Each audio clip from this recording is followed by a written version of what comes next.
I was driving on US Route 50 west of Upperville, Virginia, when I saw that there was a pickup truck completely engulfed in flames.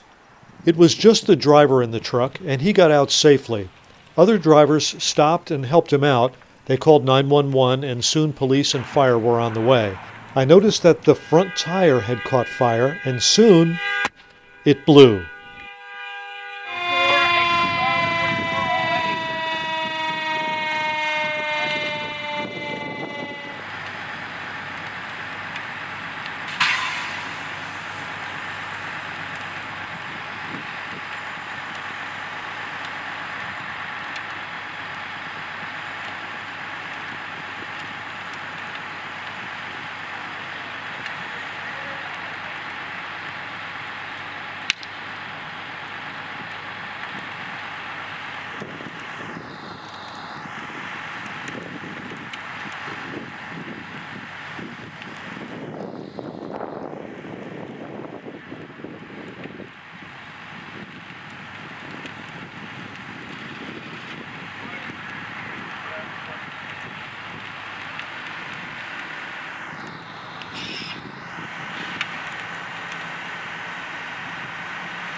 Once the fire department got to the scene and started spraying, the fire went out quickly.